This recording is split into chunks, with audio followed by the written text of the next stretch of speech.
Welcome back. Let's start with your arrays.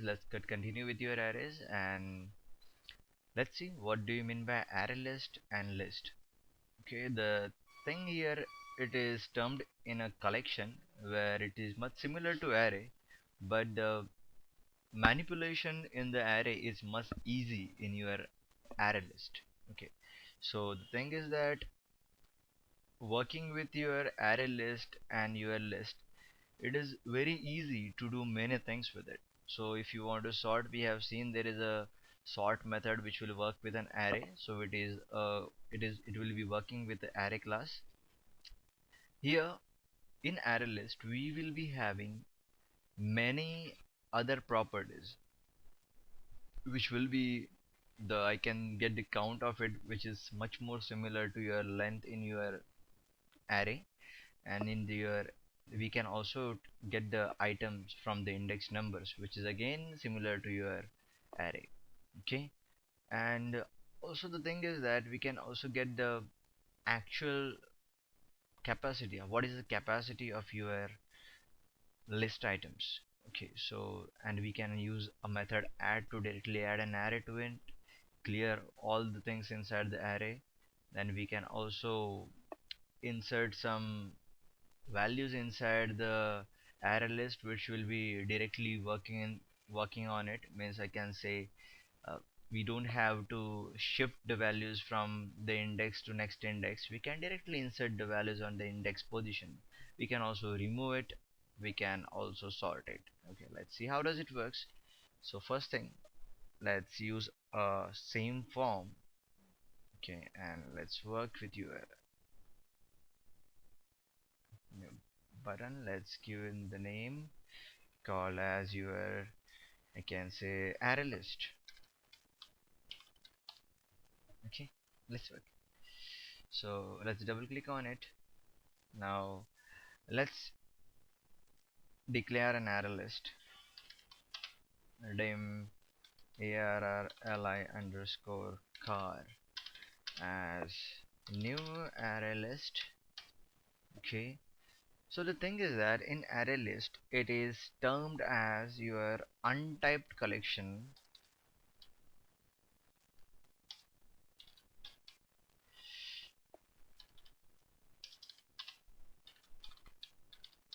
where data types can vary.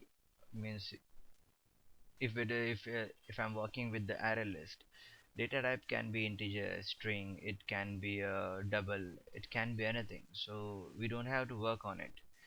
So we don't have to specify the specific data type to it.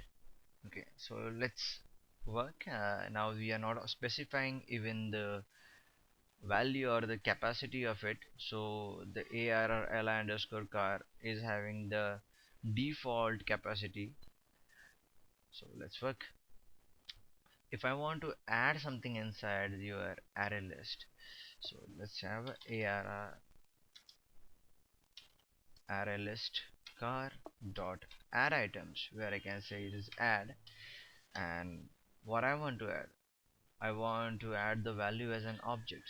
So when we are working with an object, the object can be converted into anything. So object is the biggest, I can say a jar, or can I say container, which can be converted into any data type, or any data type can be converted as an object. Okay, so let's see. I'll be taking a string here. This is again one, again arraylist.car, add something else inside it. Let it be a number, it's 123. Then let's use an arr car dot add, and let's have some string here, which is nothing but your 2. Okay, now let's get something. Let's retrieve the values from it. We know we have added all these things. Let's get the values from it. So we can use a for each loop. For each, I can say f as string, or I can say anything else. I can say as an object, in something called as an array list, which is having a name arrli.car. Okay, then let's use a message box and let's directly print f. What is f? Okay, let's build it. Let's see how. Okay, let's this one, 2, 3, and 2. Okay, because it is an object, it was working fine. If you write here it is in string, so let's see what is going to happen. It is directly converting any of the, I can say, whatever the input is there, it is converting automatically. So this is the merit of your untyped collection. It will be directly converting any data type into his native data type. Okay, okay, let's pause this topic for here. Let's go on your typed collection. This was your example of untyped collection. Let's go for your type collection. Let's click on the form. Let's go on the toolbox. Let's drag and drop one more button, and let's have your list, which is your typed. Now let's take your declare dim arr, or I can say list underscore car1 as list. Okay, then you will able to see there is a class called as list and is saying of t. T represent which data type you want in your arr li underscore car1. So it will be perfectly typed, means we have to define the data type with it. Okay, let's work. List of, it should be integer, it should be string, it should be what? Let's have a string. Okay, so arr list underscore car1 will work as string. Now the thing is that it is going to give me an error unused local variable, but the thing here we also have to specify a new keyword for assigning some, or I can say giving some memory to it. Okay, so let's work arr list one dot add. The method will remain same. Then let's add 1, 2, and 3. This is nothing but a numeric value. And then arr list dot car1 dot add, I will say a string which is 1, and directly use a for each loop for each, I can say f as string. Then in what arr list car1. Okay, let's print message box. In message box let's directly print f. Okay, let's build a solution.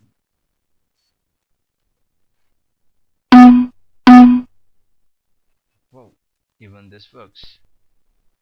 Okay, so let's add some more things here. Let's use the different thing. Instead of having an string, let's use an integer. Let's build it.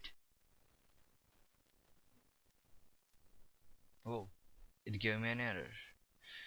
So the thing is that integer can be implicitly converted into string. Okay, but in your list items where string cannot be converted into an integer, so it will be giving me an error where this is, if you want to add some values inside it, so you have to convert this thing into the data type which is called as integer. Okay, so this is the use of typed, where you can specify what type of data type should be assigned to your list. Okay, so it is next value is 456, and now let's work. Now all the things inside f will work as a strings. Let's build it. Let's see what we can get there. So any of your integer can be directly converted into string. It will handle it directly. Okay, now let's go for the next. Let's add something inside it. So we know, let's see what is the capacity of both the things. After printing the message box, let's again have a message box. Okay, then let's use f dot capacity. I can say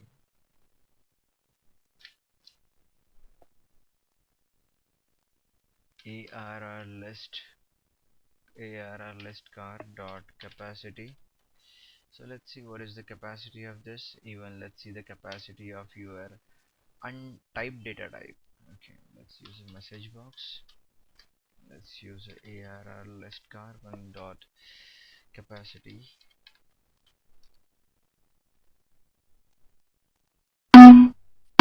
Capacity is 4. It means it can have 4 values inside it. Okay, so even this can have 4 values inside it. Okay, so let's see if I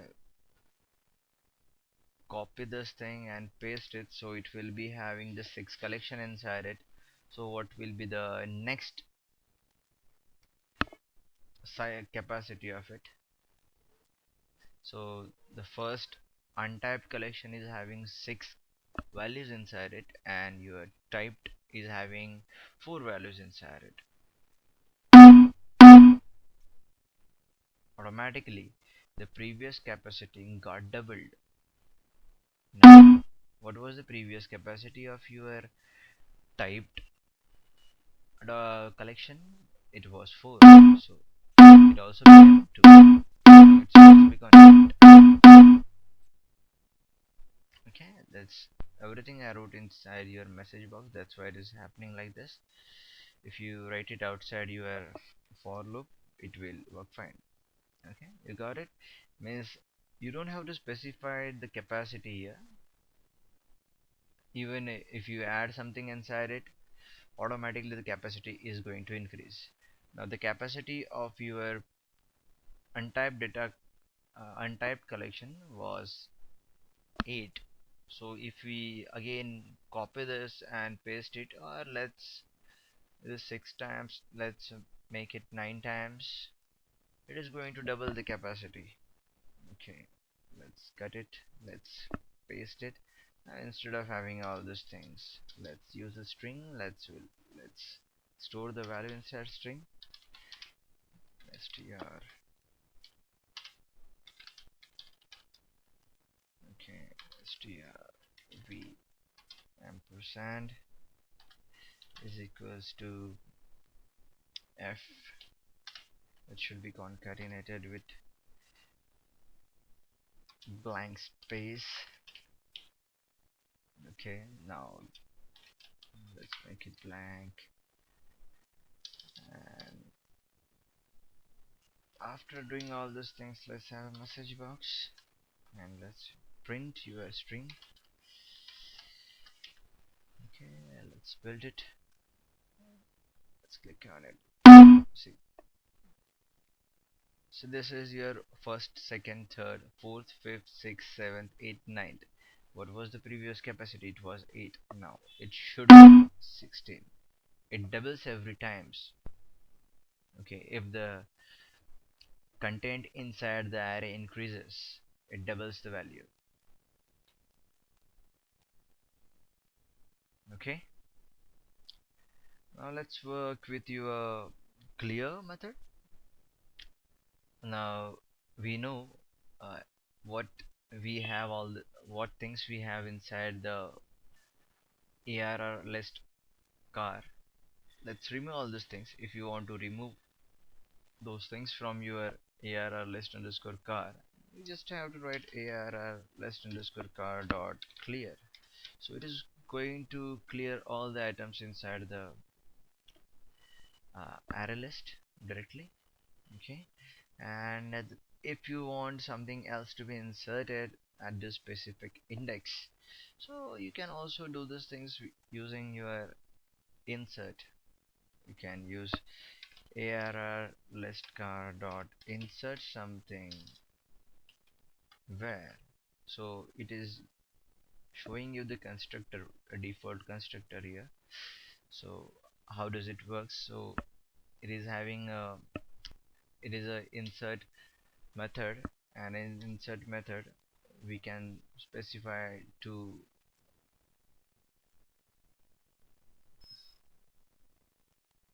so I'm sorry, it's not in constructor. So it is these are the parameters. Arraylist.car dot insert something at the index position. So that index position is, suppose is your 0 1 2 3. I will say at fourth position I want 5. At fourth position I want 5. So 5 is the string, I will be saying 5. Okay, the 5 is not there anywhere in this collection, so I'll be inserting 5 inside it. Okay, the thing is that I'll insert this before your for each loop so that we can see these things. Let's build it. Okay, so 1 2 3 4 and 5. Okay, means at fourth index means for at the 0 1 2 3 4 means it is a fifth index. At a fifth position I'm just going to have 5. 1 2 3 4, fifth position. Okay, rest of the things will remain. Now let's see how we can remove something from it. So we have inserted this thing. Let's use arr list card dot remove, and we can remove something directly with the name of the object. I'll be saying remove 1 2 3, 1 2 and 3. So it is an integer. So let's see how does it works. Okay, it removed the first the first occurrence of your 1 2 3. Okay, got it. So when you will get the first occurrence of 1 2 3, you will be removing all those things. 1 2 3, the first occurrence of 1 2 3. If I want to specifically say at what index what I want to delete from the index, so I will be specifying remove at what index. So that index can be your 5 index, or it can be 4, means it is 0 1 2 3 and 4, means it will be removing 5.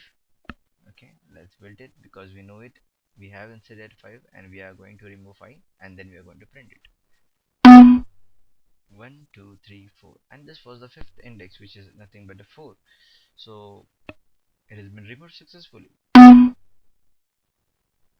Okay, now let's see.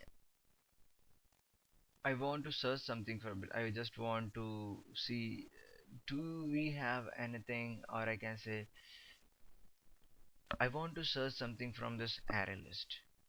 So we will be using a method called as contains.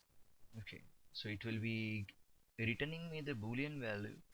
Let's see, do we have anything inside, or I can say any collection inside it. So instead of remove it, I'll be using contains. I'll be searching, does this array list contains 1 2 3? If it contains 1 2 3, it is going to return me something. I'm just going to print it in a message box. So it will be nothing but a boolean value. It is true, means it is having something called as 1 2 3 inside it. Okay, now let's see a binary search.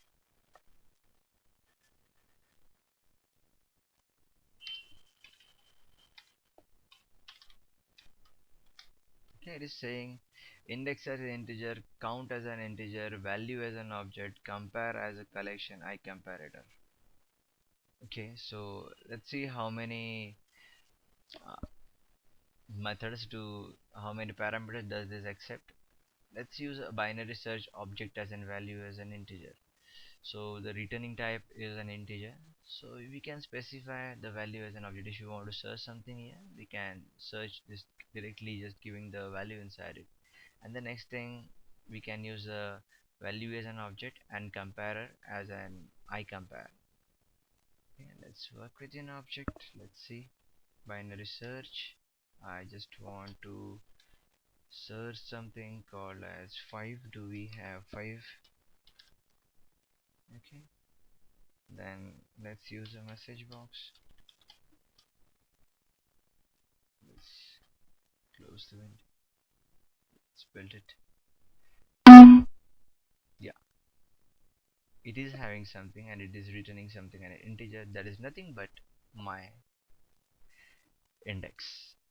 Okay, it is called as binary search. Okay, so I think you got some idea about the arrays. So what we studied today is your one-dimensional array, two-dimensional array, array list and its properties and the methods, where we saw the array list as an untyped collection and your list as a typed collection, which, let's see. Okay, so this was your one-dimensional array. You can directly declare and initialize the value there itself, or you can directly assign the values on the indexes. If you want to re-declare that array, you can use a redeem and redeem, but the thing is that you have to use a preserve if you want to preserve the previous values. Okay, hope you enjoyed the tutorial. Bye bye.